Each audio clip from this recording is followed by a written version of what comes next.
الشیطان الرجیم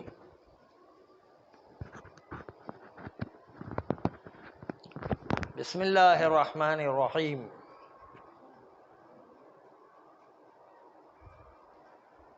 وبہ نستعین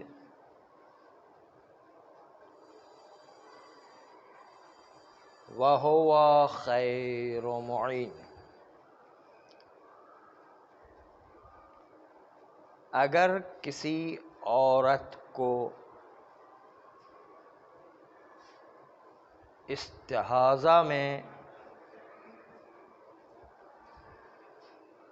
خون آنے کا احساس ہو،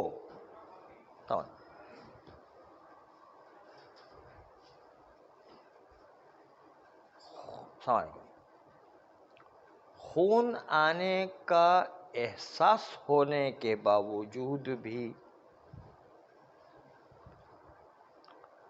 ابھی خون باہر نہیں آیا ہے، احساس ہے کہ خون آنے والا ہے لیکن ابھی خون باہر نہیں آیا ہے، آپ کو کیسے پتا چلے کہ خون باہر آنے والا ہے؟ اس کی مثال جو ہے وہ منی کی مثال ہے۔ آپ کو احساس ہو رہا ہوتا ہے کہ منی اس کی جگہ سول سے چل چکی ہے، لیکن باہر نہیں آئی اب تک۔ سوال، یہ احساس آپ کو بھی کبھی کبھی ہوتا ہوگا۔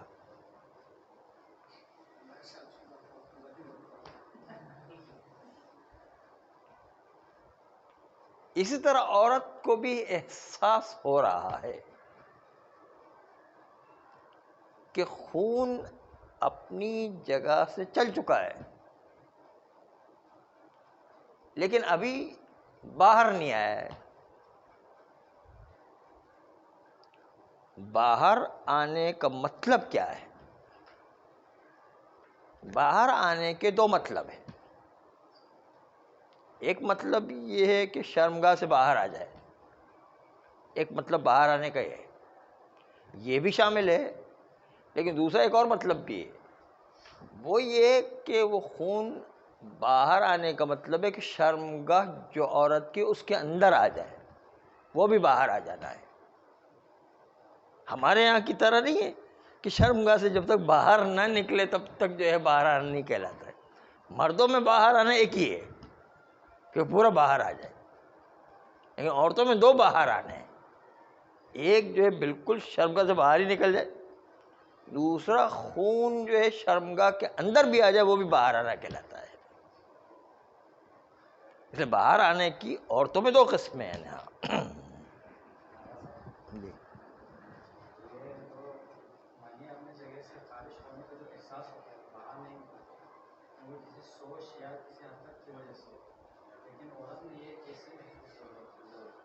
وہ اندر خود عورت محسوس کر رہی ہوتی ہے کہ وہ خون اپنی جگہ سے چل چکا ہے، جیسے ہم محسوس کر رہے ہوتے کہ منی اپنی جگہ سے چل چکی ہے۔ نہیں، آپ نے کوئی بھی محسوس کیا کہ نہیں کیا ہے؟ نہیں، اگر نہیں کیا تو تھوڑی سی پریکٹس کرنے کی کوشش کریں نا۔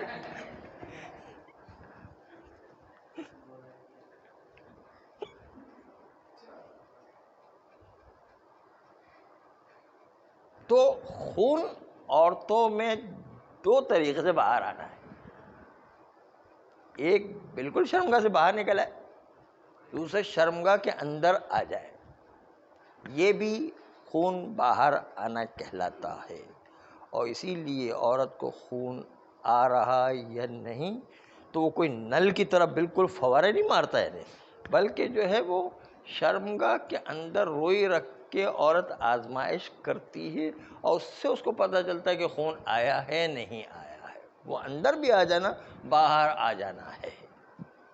مردوں میں جب تک پورا باہر نہ نکل جائے تب تک وہ جو ہے باہر آنا نہیں مانا جائے گا۔ دونوں میں فرق ہے، مرد عورت میں کچھ نہ کچھ تو فرق ہونا چاہیے نا۔ اس لیے اگر عورت یہ محسوس کر رہی ہے کہ مجھے خون آنے والا ہے، لیکن ابھی تک شرمگاہ میں بھی نہیں آیا ہے، ورنہ شرمگاہ میں آگے تو آ گیا، اس کا مطلب ان کے وہاں تو یہی ہے. ہمارے وہاں شرمگاہ میں آ جائے تو ابھی نہیں آنا کہنے کا، ابھی کہیں گے نہیں آیا نہیں، لیکن ان کے وہاں تو شرمگاہ کے اندر بھی آ جائے تو خون آ گیا سمجھ لو. چنانچہ شرمگاہ میں بھی خون نہیں آیا ہے، لیکن اس کو محسوس ہو رہا ہے کہ خون آنے والا ہے، تو ایسی صورت میں وہ اپنے آپ کو پاک سمجھے گی اور وہ اسی وضو غسل کے ساتھ نماز پڑھ سکتی ہے، اگرچہ کوئی احساس ہے کہ خون آنے والا ہے، تو جب تک کہ خون نہیں آئے تب تک وہ پڑھ سکتی ہے.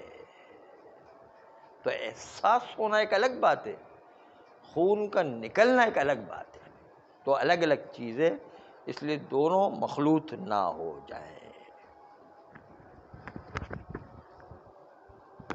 دوسرا مسئلہ یہ ہے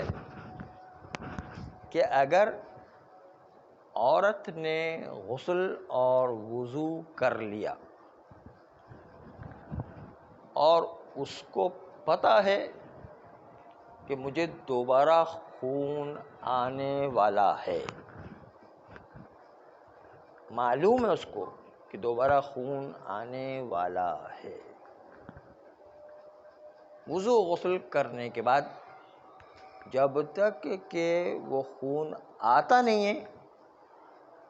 پہلے والا مسئلہ تھا احساس تھا کہ نکلنے والا ہے، نہیں، یہ دوسرا ہے کہ آنے والا اب کب آئے گا وہ پتہ نہیں ہے، احساس بھی نہیں ہے ابھی کچھ بھی، احساس سے پہلے کا مرحلے میں ہے، لیکن اتنا پتہ ہے کہ خون آئے گا نہیں، تو پھر بھی وہ اپنے کیے ہوئے وضو و غسل سے نماز پڑھ سکتی ہے جب تک کہ خون آ نہ جائے، تب تک اس کو چھوٹ ہوا کرتی ہے، چاہے احساس ہو خون آنے کا، چاہے ابھی احساس بھی نہیں ہے خون ہونے کا، لیکن اتنا پتہ کہ دوبارہ خون آئے گا، پھر جب تک کہ خون آیا ہی نہیں تب تک وہ نماز پڑھ سکتی ہے اسی وضو غسل سے جو اس نے انجام دیا ہے.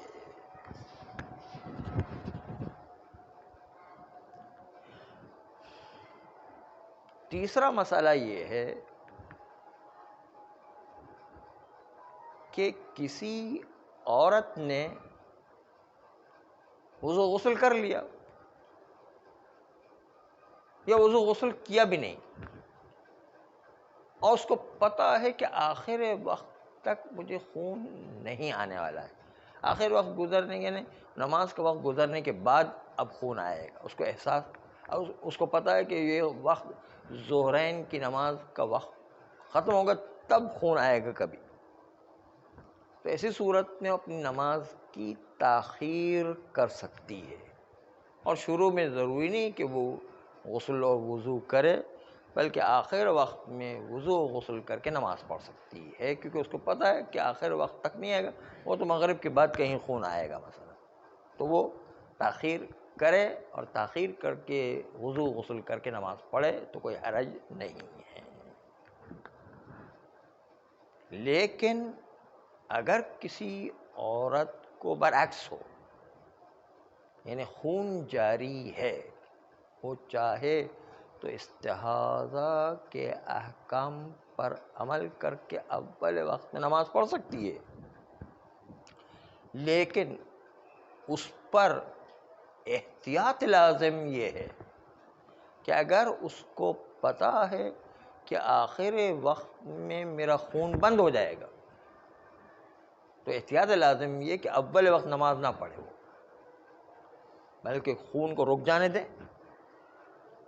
احتیاط واجب کی انہیں خون کو رک جانے دیں، اور خون کو رکنے کے بعد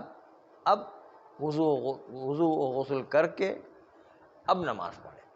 تاکہ بالکل پاک و پاکیزہ حالت میں جتنا ہو سکے پاکیزگی کے ساتھ نماز انجام دے سکے، بالکل فارغ ہو گئی نہیں، اب خون ہی ختم ہو گیا نہیں، تو اب جو کیا بالکل صاف ستھرا ہو کر کے نماز پڑھ سکے، اس لیے احتیاط لازم لگائی کہ بالکل صاف ستھرا ہو کر کے نماز پڑھے. اور اسی طریقے سے ڈبل احتیاط لازم ہے اس وقت کہ جب اس نے وضو غسل کر لیا والے وقت اور وہ چاہے تو ابھی بھی نماز پڑھ سکتی ہے، وظیفے پر عمل کر لیا، لیکن اس کو پتہ ہے کہ آخر وقت میں اس کا خون رک جائے گا اور نماز کے وقت کے اندر میں نماز پڑھ سکوں گی، پھر بھی اس کے لیے اگر آخر وقت میں اگر اس نے دیکھا کہ خون بند ہو گیا ہے اور خون بند ہونے کے بعد اس نے شرمگاہ کو پاک کرنے اور روئی کو بدلنے اور پٹی کو بدلنے کے علاوہ دوبارہ سے وضو غسل کرنا ہے، کیونکہ فاصلہ بہت ہو گیا ابھی، اول وقت سے آخر وقت میں وہ 3-4 گھنٹے کا فاصلہ ہوتا ہے، فاصلہ ہو گیا، اس لیے دوبارہ وہ اول وقت میں جو وضو غسل کیا تھا وہ کافی نہیں ہے، بلکہ آخر وقت میں احتیاط لازم کی بنیاد پر وضو غسل دوبارہ کرے گی اور دوبارہ کر کے پاک و پاکیزہ ہو کر آخر وقت میں نماز پڑھے گی۔ احتیاط لازم یہ ہے، اگر وقت میں آخر میں گنجائش ہے تو، کبھی آخر وقت میں بند تو ہوتا ہے لیکن وقت میں گنجائش نہیں کہ اس کو اپنے آپ کو پاک بھی کرے، غسل بھی کرے، وضو بھی کرے، پٹی بھی بدلے، روئی بھی بدلے، اس کا اتنا ٹائم نہیں ہے، اتنی مغز ماری اور ہے جس کے نتیجے کے اندر جو ہے وقت نماز گزر جائے گا، تو پھر اس کو لگتا ہے کہ میں ساری جو ہے کارروائی کروں گی تو وقت نماز نکل جائے گا۔ تو اگر وہ پہلا وضو غسل جو تھا اس کے بعد اس کو کوئی خون نہیں آیا ہے تو اسی وضو غسل جو 3 گھنٹے پہلے اس نے کیا تھا اسی پر اکتفا کرے گی اور بغیر وضو غسل کے اپنی نماز کو انجام دے گی اور وقت کو بچائے گی کہ وقت کے اندر نماز ہو جائے، کیونکہ اگر وہ غسل و وضو کرنے جاتی تو نماز جو چلی جاتی ہے، نماز کا وقت ہی ختم ہو جاتا ہے نہیں۔ تو احتیاط واجب یہ ہے کہ اول تو دوبارہ وضو غسل کرے، لیکن اگر وقت میں گنجائش نہیں ہے تو دوبارہ وضو غسل نہیں کرے گی اور اسی وضو غسل پر اکتفا کرتے ہوئے، خون بھی نہیں ہے، پٹی بھی بدلنے کی ضرورت نہیں ہے، اور اسی وضو غسل پر اکتفا کرتے ہوئے اور اسی پٹی اور روئی پر اکتفا کرتے ہوئے، کیونکہ خون بھی نہیں ہے، اسی پر اکتفا کرتے ہوئے نماز پڑھے تاکہ وقت کے اندر کسی بھی طریقے سے نماز ہو جائے۔ تو احتیاط لازم یہ ہے کہ دوبارہ غسل و وضو کرے، اور اگر وقت میں گنجائش نہیں ہے تو پھر جو ہے انسان کی مجبوری وقت کی وجہ سے انسان بغیر وضو و غسل کے جو پہلا والا وضو و غسل تھا اسی پر اکتفا کرتے ہوئے آخر وقت میں خون بند ہو گیا، اس کی بنیاد پر اسی خون میں اگر خون وغیرہ کچھ آ گیا تو اس کو جو پاک صاف کر کے وضو و غسل کے بغیر ہی نماز کو انجام دے گی تاکہ نماز اس کے وقت کے اندر انجام پائے۔ صلی اللہ علی سیدنا محمد۔